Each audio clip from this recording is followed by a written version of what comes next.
कळंबा मध्यवर्ती कारागृहाच्या पिछाडीला असणाऱ्या LIC कॉलनीमध्ये मनोरमा नगरीत अमर भोजने कुटुंबियांसमवेत राहतात. सोमवारी 25 ऑगस्ट रोजी रात्री अमर कामानिमित्त बाहेर गेले होते.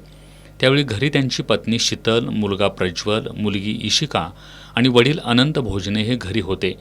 सोमवारी रात्री भोजने यांच्या घरातील गॅस पुरवठा करणाऱ्या पाईपलाईनची जोडणी करण्यात आली होती. मात्र पुरवठा सुरू केला नव्हता. दरम्यान रात्री उशिरा भोजने यांच्या घरात गॅस गळती होऊन अचानक स्फोट झाला. यामध्ये भोजने यांच्यासह शेजारच्या घरात देखील आगीचे लोळ गेले होते. या स्फोटात भोजने यांच्या घरातील प्रापंचिक साहित्याचं नुकसान झालंय. शिवाय घरातील सर्व सदस्य जखमी झाले. यामध्ये गंभीर जखमी झालेल्या शीतल भोजनेंचा मंगळवारी पहाटे उपचार सुरू असताना तर आज सासरे अनंत भोजने यांचाही उपचार सुरू असताना मृत्यू झाला. गॅसच्या स्फोटात सून आणि सासरे असे भोजने कुटुंबातील 2 जीव गेलेत. पण अजून या स्फोटाला जबाबदार कोण हे निश्चित झालेलं नाही. त्यामुळे या दुर्घटनेची सखोल चौकशी व्हावी अशी मागणी होतीये. 25 तारखेला संध्याकाळी रात्री स्फोट झाला एकदम 10:30 वाजता. तर मी खाली आले तर शीतल भोजने त्या भाजत आमच्या दारात आल्या होत्या आणि दारात येऊन ते दार लटकताना सगळीजण बघत बसलेली. तिच्या अंगावर एक वस्त्र नव्हतं. माझ्या मुलग्याने तिला असं ते ब्लँकेट लपेटलं, तिथंपर्यंत नेलं. आणि हा सगळा प्रकार ह्याच्यामुळे झाला आहे की त्या दिवशी 6 वाजता गॅस जोडणी झालेली. 6 वाजता गॅस जोडणी झाली आणि 10:30 वाजता स्फोट झाला.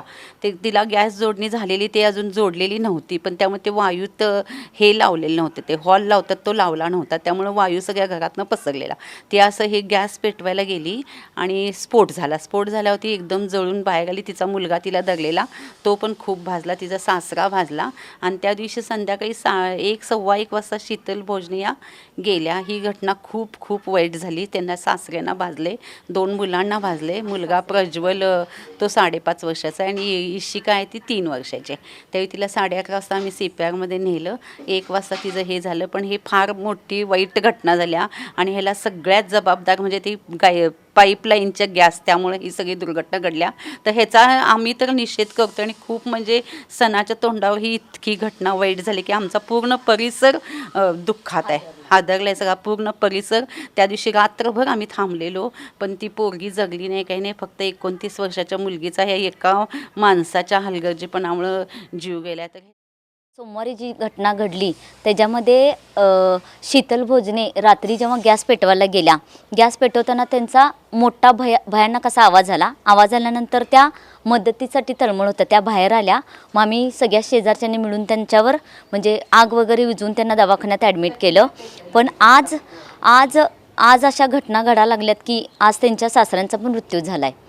मग अशा घटना कितीपर्यंत शासन वाट बघायला लागली की आणि कोणाचं काय होते काय, एवढं वाट बघण्यापेक्षा त्या पाईपलाईनचा अंत करावा. स्फोट जो साधारण 10:30 वाजता तो झाल्यानंतर त्या स्फोटने आमच्या समोरच्या घरात काचासकट उडून आमच्या घराची पण नुकसानी झाली. नुकसान झाल्यानंतर आमच्या घरात म्हणजे पत्र वर उडाल्यात 1-1.5 फूट आणि परत आमचे LED माझी फुटली, म्हणजे डॅश झाले, गॅस गिजर हे जळले, आग लागल्या. आणि ते नंतर मग ती फ्रीजला पण नुकसान झाले. मग त्यांच्या घराकडे ज्या वेळेला आम्ही धाव घेतलं घरातनं आमच्या घरातनं धाव घेतल्या, मग काचातनं तुडवत आम्ही बाहेर पडलो. आणि तुडवत बाहेर पडल्यानंतर ती बाई घरात आग लागून ते पेटून नाचत होती. आम्ही जे जोगं नवरा बायको जे बाहेर पडलो त्यांना बाहेर या म्हणून ज्यावेळेला बाहेर आल्यानंतर ते गल्लीत गोल गोल नाचत असताना ते मग शेजारीच्या देशमान्यांच्याकडे वहिनींच्याकडे मी हाक मारून मग एक रग घेतलं, ब्लँकेट घेते आणि चादर मागितलं. ब्लँकेटला असं दिल्यानंतर त्यांच्या अंगावर मी टाकलं. मग त्या देशमान्या वहिनी एक खुर्ची आणून त्यांना बसवल्यानंतर परत त्या आत अडकलेले त्यांची 2 मुलं, 1 मुलगी 1 मुलगा आणि सासरा. मग त्यासनी आम्ही गल्लीतल्या लोकांनी या स्पॉटमध्ये बाहेर पडल्यानं गल्लीतल्या लोकांनी धाव घेतल्यानंतर मग गल्लीतल्या लोकांनी आम्ही सगळ्यांनी मिळून त्या आत अडकलेल्या माणसांना 2 मुलांनी सासऱ्यासनी त्या आजोबासनी बाहेर काढले. जुना राजवाडा पोलीस ठाण्यात या दुर्घटनेची नोंद झाली आहे. निरीक्षक संजीव कुमार झाडे यांनी फॉरेन्सिक रिपोर्ट आल्यानंतर या स्फोटाला जबाबदार कोण हे निश्चित होईल. त्यानुसार संबंधितांवर सदोष मनुष्यवधाचा गुन्हा दाखल होईल असं सांगितलं आहे.